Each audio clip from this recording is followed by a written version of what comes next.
Queria que você abrisse a sua Bíblia junto comigo no último livro da Bíblia, em Apocalipse, capítulo de número 2, versículo 4.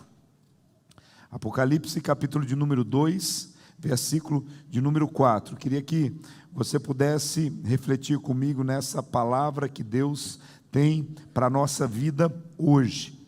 Diz assim a palavra de Deus: Eu sei que vocês, versículo 4, não é o versículo 2. Porém tenho uma coisa contra vocês. Agora vocês não me amam como me amavam no princípio. Eu tenho uma coisa contra vocês agora, que vocês não me amam como me amavam no princípio. Talvez a sua versão diz: tenho porém contra ti que vocês perderam o primeiro amor. Hoje eu queria falar um pouquinho com vocês sobre alguns sinais de esfriamento espiritual. Alguns sinais que nós, cristãos, de pessoas que fizeram uma aliança com Deus e começam a esfriar espiritualmente.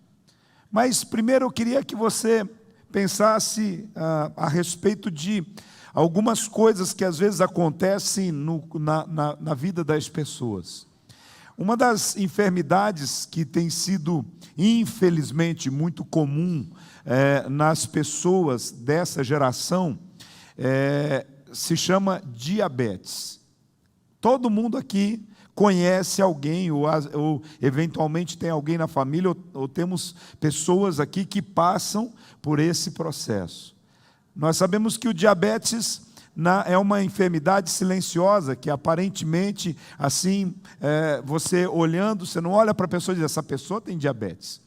Mas, de repente, você ouve falar de algumas pessoas que elas começam a não cuidar ou descobrem tardiamente a enfermidade, e isso vai causando outros males, né? Aí você vai ouvindo falar de algumas situações que chegam, às vezes, a um grau de que uma ferida, uma enfermidade que não cicatriza, gangrena, e para que a pessoa não morra, tenha que até amputar um membro do corpo. Vocês já ouviram falar sobre isso? É uma medida radical, uma medida drástica. A gente olha e diz: mas tem que ter alguma alternativa, tem que ter alguma possibilidade. Então, a gente entende, eu conheço pessoas que vivem anos e anos e chegam à velhice, tendo, às vezes, que tomar insulina, porque o pâncreas para. Essa é uma enfermidade que tem a ver com a produção que o pâncreas faz, esse controle que ele faz a respeito do açúcar no sangue, porque a gente precisa de açúcar, mas a gente precisa em equilíbrio, não pode ser de mais, nem pode ser de menos. É incrível a gente falar assim de uma pessoa: não, essa pessoa é diabética, e aí ela passa mal, alguém fala assim: traz um doce para ela, traz açúcar, traz doce. Não é assim que acontece às vezes? E aí, algumas pessoas, quando conseguem identificar, então elas começam a controlar, medicar-se, controla a alimentação, controla uma série de coisas e consegue ter uma vida assim saudável, uma vida normal. Ela consegue andar e caminhar debaixo de uma vida normal. O que nós precisamos entender é que quando uma enfermidade aparece, os primeiros sintomas de uma enfermidade na nossa vida, a gente precisa cuidar disso. A gente precisa procurar um médico, fazer uma investigação, fazer exames, verificar o que está acontecendo, qual a razão, qual é o motivo, se a gente pode resolver isso de forma natural, às vezes deixando de comer alguma coisa, ou passando a comer alguma coisa, controlando uma dieta alimentar, exercitando, ou usando algum tipo de medicamento. A gente sabe que quando você detecta no início uma enfermidade, você resolve essa enfermidade mais facilmente. Está comigo? Você está comigo? Então, diante disso, eu quero dizer para você que além da enfermidade física, existe uma enfermidade espiritual, existem enfermidades espirituais que nós precisamos detectar, porque são muito perigosas. Quando você olha esse grupo de irmãos e irmãs que foram ao encontro com Deus, uma parte muito grande deles são pessoas que conheceram Jesus recentemente, mas existe uma parte também considerável dessas pessoas que é de gente como o próprio Tiago testemunhou aqui, filho dessa casa, que conviveu bastante tempo nessa casa, algumas circunstâncias, situações, inclusive o próprio Tiago enfrenta com o pai, né, Tiago? Uma questão de enfermidade física. O Tiago, ele é um guerreiro, ele é filho único e cuida do pai que é viúvo, que tem um pé amputado, nesse sentido. Ele é um guerreiro, é um valente. As circunstâncias que, às vezes a gente diz assim, mas como que um crente pode ser levado ao vício, ou alguma coisa nesse sentido? Às vezes a pressão é grande demais, as circunstâncias é grande demais, e o afastamento da casa de Deus vai levando a não ter aonde pegar, aonde segurar. E às vezes a vergonha, às vezes situações como essa que foi mencionada aqui, a pandemia levou muitas pessoas a não saberem lidar com as situações. Tem gente que não lidou bem com o fato de acompanhar um culto pela internet. Tem gente que não consegue parar diante, seja de um celular ou de uma televisão ou algo, durante a pandemia para acompanhar e para participar de um culto. E isso foi levando a alguns problemas, a algumas situações.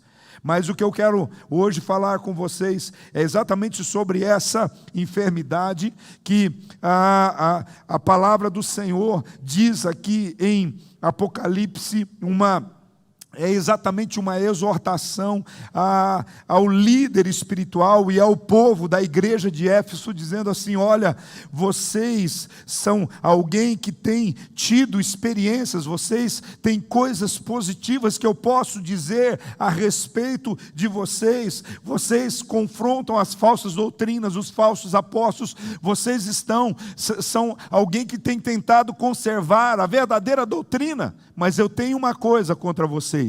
Vocês não me amam mais como amavam antigamente. Para pensar um pouquinho comigo, como que é o primeiro amor? Quando você que é casado se apaixonou pela mulher que você está com ela hoje. Ou você se apaixonou pelo homem que você está hoje. Você que talvez esteja enamorado de alguém, o coração é cheio de possibilidades. Eu me lembro que quando eu comecei a namorar com essa bela mulher que estava aqui me antecedendo, eu chegava a rodar de bicicleta 30 quilômetros por dia, simplesmente depois de terminar o meu trabalho, simplesmente para ir ver ela, para estar com ela. A gente morava em Florianópolis, eu saía do continente e ia para a ilha de bicicleta e chegava lá, né? Com certeza eu era pelo menos uns 30 quilos mais magrinho do que era hoje.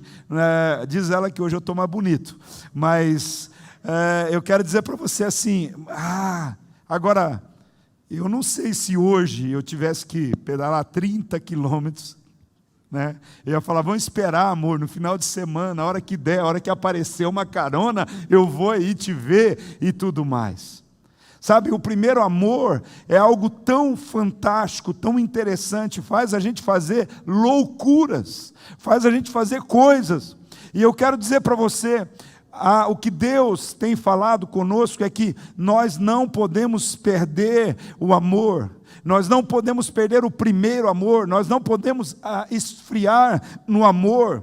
Então existem sinais de esfriamento espiritual na nossa vida que nós podemos controlar, cuidar, identificar. Talvez se você esteja passando por isso, como a igreja de Éfeso já estava passando, hoje é dia de reflexão. Eu queria levar você à reflexão. Talvez você esteja se sentindo frio espiritualmente, talvez você faz tempo que não ouve o Espírito Santo, faz tempo que você não sente o seu coração queimar, pulsar, faz tempo que você não sente aquele desejo de estar na casa de Deus com seus irmãos, de estar na célula, as coisas vão acontecendo, mas hoje eu quero dizer para você, o Senhor está dizendo, volte ao primeiro amor, volte às primeiras obras. Você pode retornar a esse propósito, você pode dizer, Senhor, eu te amo exatamente como eu te amava no princípio, eu vou voltar para este lugar.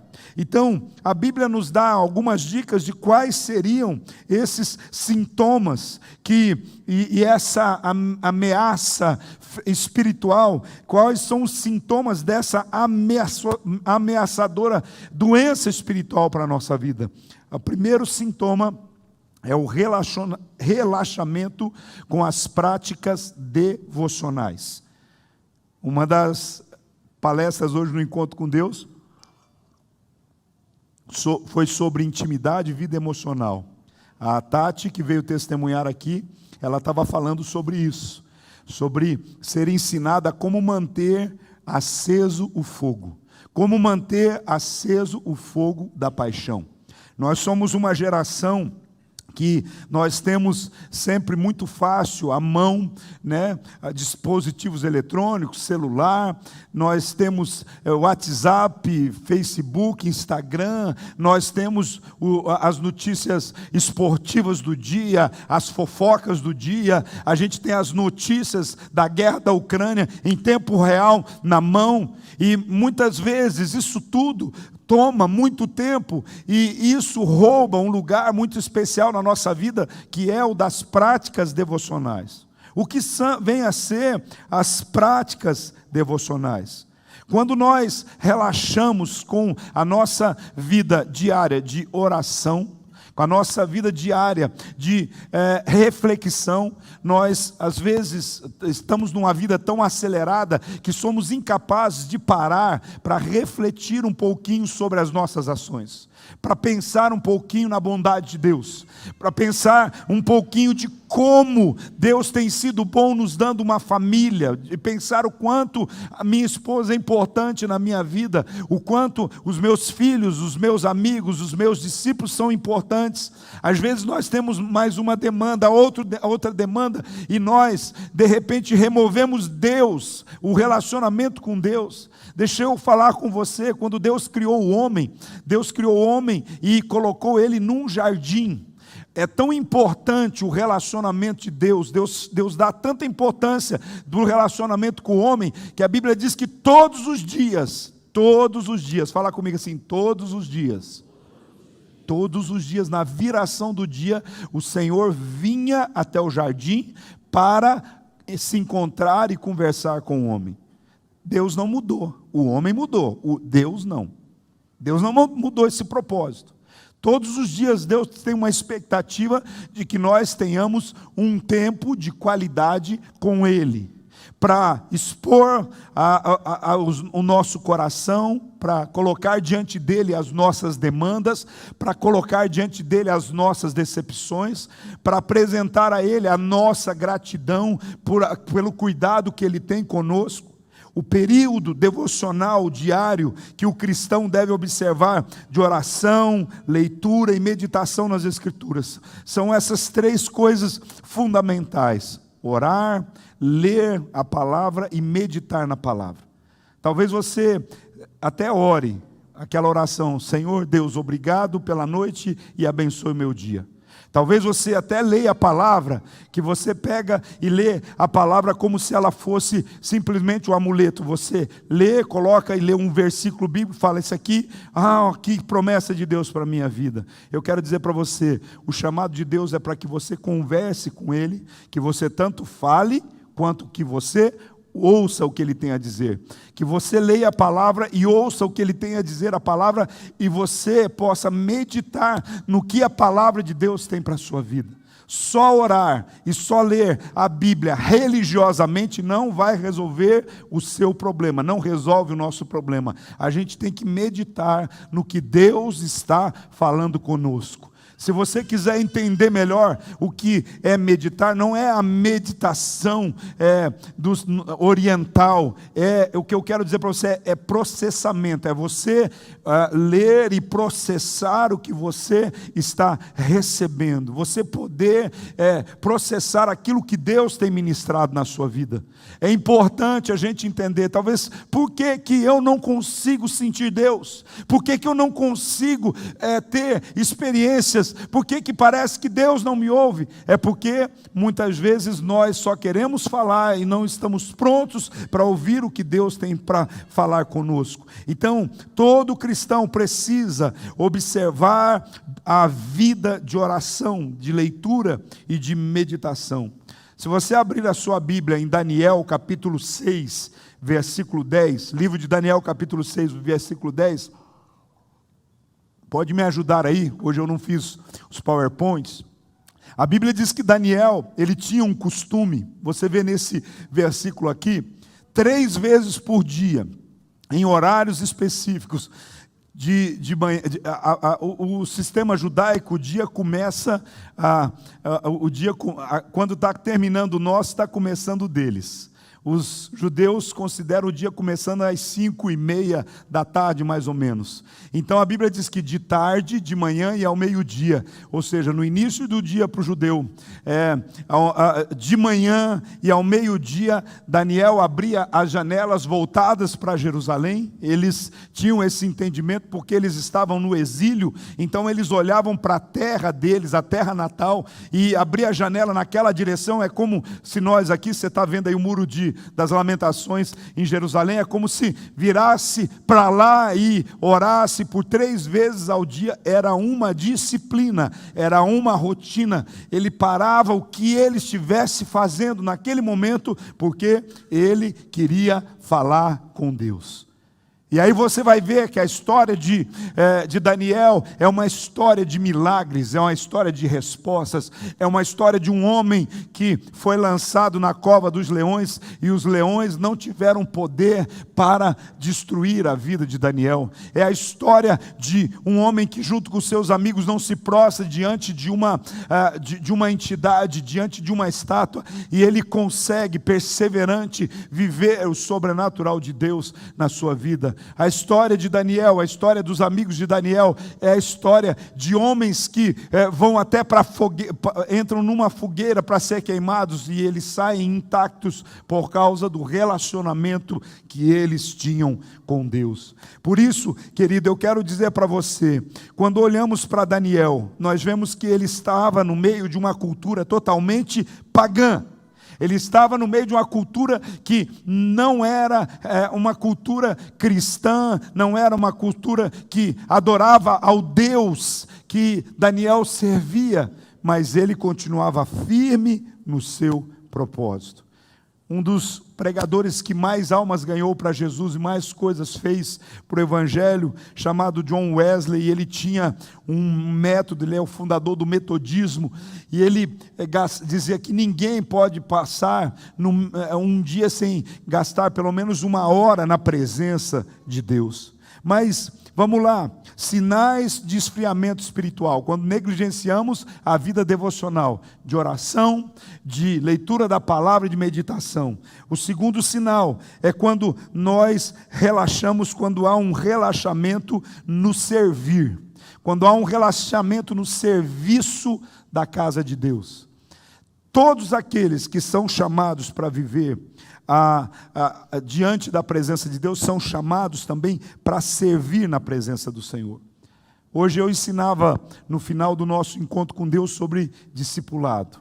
E o discipulado como estilo de vida. Jesus diz assim: se alguém quiser ser meu discípulo, negue-se a si mesmo, tome a sua cruz e siga-me. Quando nós olhamos para esse processo, nós vamos entender que Deus tem um propósito de nos levar sempre ao serviço. A palavra do Senhor nos leva a entendermos que, semelhante a Jesus, Jesus diz assim: o Filho do Homem não veio para ser servido, mas ele veio para servir e dar a sua vida em favor de muitos. Nós somos chamados para sermos semelhantes a Jesus, ou seja, nós somos chamados para servir as pessoas, servir a igreja, servir o reino, servir com os nossos dons, os nossos talentos, as capacidades que Deus tem te dado, a graça que Deus tem te dado para lidar com coisas, com os talentos que Deus tem te dado, talvez para lidar com crianças, para lidar com pessoas, para lidar com finanças, para lidar com ensino, para ser um músico, para ser uma dançarina. O que Deus tem colocado para você, Ele tem um propósito, que isso seja usado na sua casa, no reino, em favor das coisas de Deus.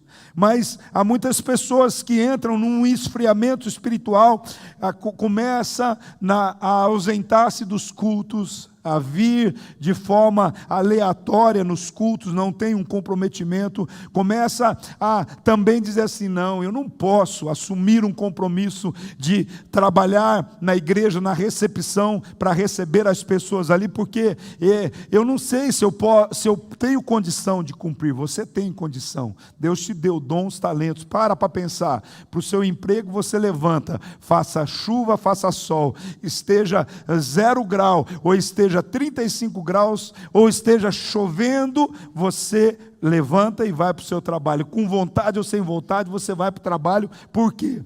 Porque você vai ter uma recompensa. Essa recompensa é justa, você trabalha e recebe pelo trabalho que você faz. Mas e a igreja é um trabalho voluntário? Deixa eu falar para você, o seu trabalho, você primeiro trabalha para depois receber, ok? É assim ou não? Você trabalha e depois você... Ou teve alguém que no primeiro dia de trabalho já recebeu o salário? Na igreja é diferente.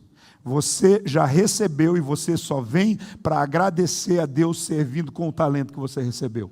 Deus te deu vida, Deus te deu saúde, Deus te deu inteligência, Deus te deu capacidade, Deus te deu recursos. Então o esfriamento espiritual está em pessoas que simplesmente não querem servir, elas querem ser servidas, elas pensam que a igreja, o reino de Deus é como um clube que eu pago uma mensalidade e eu vou para lá e eu quero tudo de primeira qualidade. Nós queremos oferecer o melhor possível para você. Nós queremos, eu estou incomodado com a qualidade do nosso som, nós vamos mudar isso em nome de Jesus, breve. Estou incomodado, não é culpa dos irmãos não, o nosso equipamento chega a hora que vence, né? Mas eu quero dizer para você, nós queremos sempre oferecer o melhor para você, mas eu quero dizer, e você tem oferecido o melhor de você para Deus? O melhor de você é o seu talento, são os seus dons, é a sua capacidade, como você pode servir as pessoas. Nós servimos a Deus quando nós servimos as pessoas. Agora, o esfriamento, a perca do primeiro amor é exatamente isso. A gente não se importa com o que Deus se importa. O que mais Deus se importa em toda a história são vidas, são almas. João 3,16 diz que Deus amou o mundo de tal maneira que deu seu Filho unigênito, para que todo aquele que nele crê não pereça, mas tenha vida eterna. Deus falou assim, eu não admito que as pessoas, por causa do pecado, vão para o inferno, então eu vou enviar o meu Filho para morrer na cruz e levar a culpa no lugar deles, para que eles possam viver comigo na eternidade. Deus se preocupa com pessoas, conosco. Deus se sacrifica nos seus sentimentos de entregar seu próprio Filho por nós. E eu e você, o que é que nós estamos dispostos a fazer por Ele? Hebreus capítulo 10, 25 nos orienta a não deixarmos de congregar, como infelizmente são o costume de alguns. Nós precisamos ter essa rotina de comunhão, de relacionamento que cura, que nos leva a outros propósitos. Se na segunda-feira as pessoas pudessem dar aos seus patrões, presta atenção nisso, as mesmas justificativas que dão para não irem à igreja num culto de domingo, então me parece que o motivo da ausência no culto tenha sido de fato justo. Mas caso contrário, se as pessoas não podem dar para os patrões a mesma justificativa que deram para não vir no culto no domingo, não é justo ele ter faltado na casa de Deus. Então é importante que a gente faça essas leituras e que a gente diga assim, eu sou uma pessoa honesta com aquilo que eu digo, com aquilo que eu falo, com aquilo que eu faço.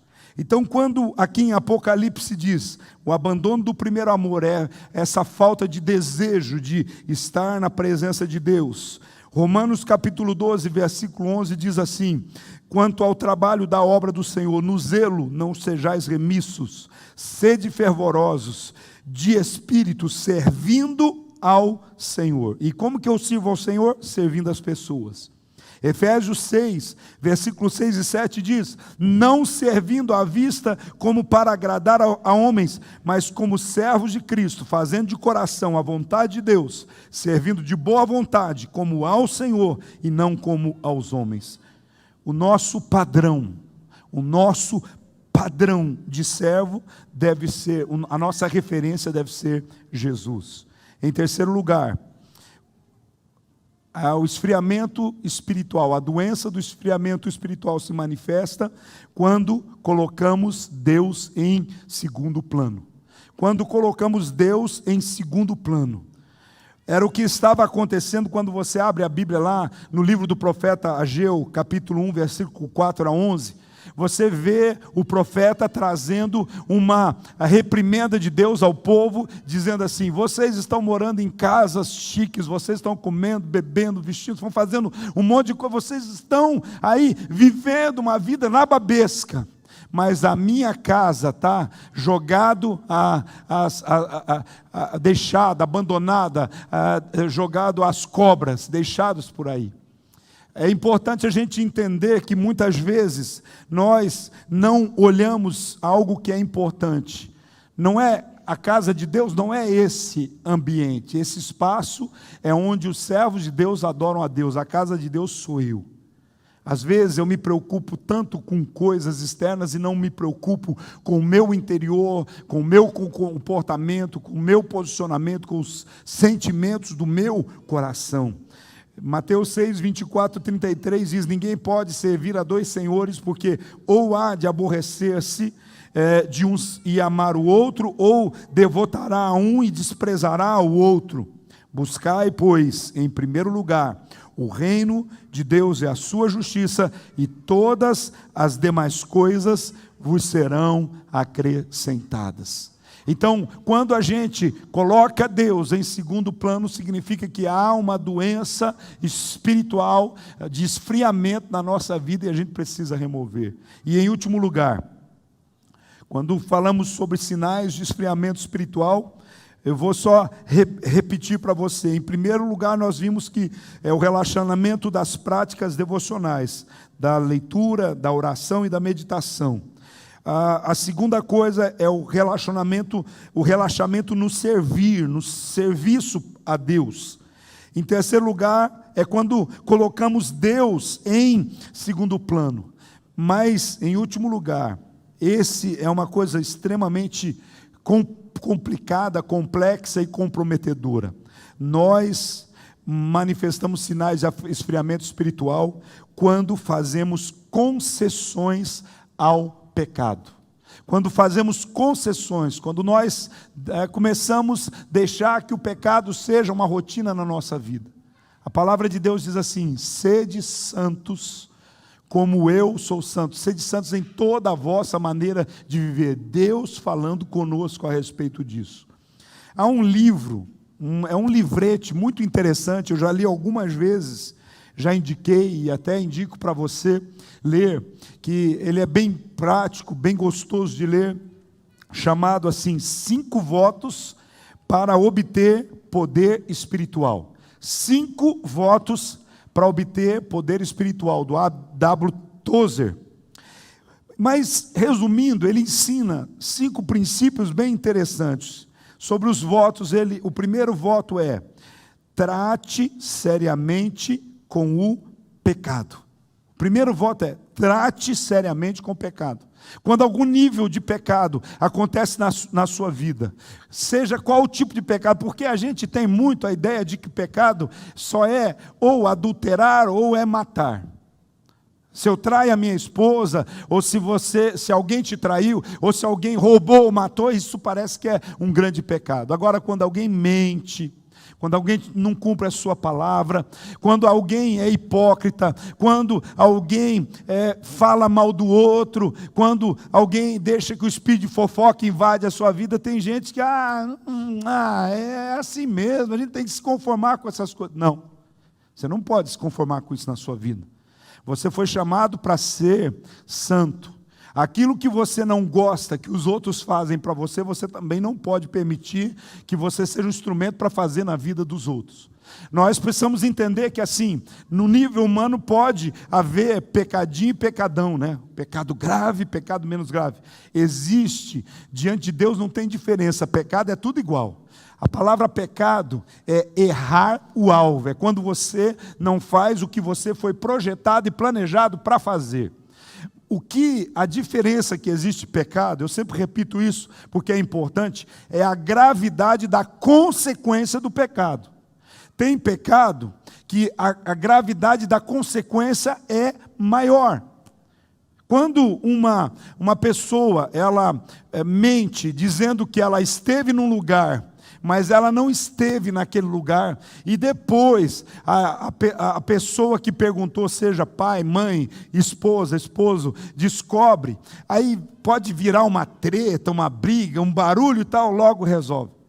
Mas é um pecado diante de Deus e é uma situação que a consequência é menos grave, porque agora quando alguém comete um assassinato, ele é igual à mentira, só que a consequência de cometer um assassinato é muito maior, porque essa pessoa vai ter que lidar com a justiça humana, ela vai ter que pagar pelo que fez, vai ter uma série de consequências. Então, o que é diferente é isso, só que nós não processamos isso. A gente acha que há coisas que, não, Deus olha para essas coisinhas pequenas, diante de Deus é tudo igual. É por isso que nós somos chamados a tratar seriamente com o pecado. O pecado, ele tem sido disfarçado, porque ele aparece com outros nomes. Tem gente que traz o pecado com outros nomes. O pecado, ele continua sendo o grande inimigo da alma. Um dos processos no encontro com Deus é trabalhar para que as pessoas possam aprender a tratar, a lidar com essas circunstâncias e buscar uma vida de maior santidade. Todo pecado conhecido deve ser identificado, repudiado, confessado diante de Deus. Nós devemos confiar a Ele isso e dizer: Senhor, eu preciso do seu perdão, da sua ajuda, para que eu possa me libertar dele. Seja qual for o tipo de pecado consciente que nós cometemos na nossa vida, quando nós deliberamos e decidimos, que a maioria dos pecados a gente peca porque gosta. Porque eu quero dizer uma coisa para você: pecado é gostoso, irmão. Se não fosse, a gente não vivia pecando. Pecado é bom para a carne.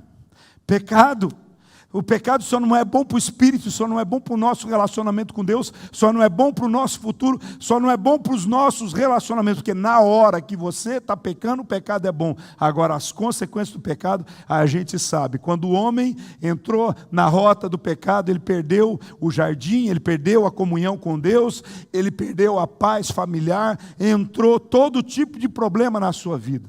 Será que não está na hora de começar a resolver os problemas da sua vida, resolvendo os pecados? Talvez você diga assim: mas eu vim aqui só para a celebração dos meus amigos do encontro com Deus. Mas eu estou aqui como pastor para dizer para você que Deus te ama tanto, que Ele está dizendo assim: eu dei o meu filho para morrer na cruz por causa dos seus pecados. Basta você se conscientizar, basta você confessar, basta você se arrepender, e você vai ser perdoado, santificado, você vai viver uma nova vida, porque o sangue de Jesus Cristo nos purifica de todo pecado. É isso que 1 João 1,9 diz: o sangue de Jesus purifica de todo pecado. Então, em lugar de tentar disfarçar, chame cada pecado pelo seu nome, confesse, fala o tanto que está difícil de vencer esse pecado, peça a ajuda de Deus. Deus vai colocar na sua vida pessoas chamados anjos discipuladores, líderes espirituais que vão ajudar você a encontrar o caminho do perdão, da restauração, e um tempo novo Deus vai estabelecer na sua vida. Coloque-se em pé.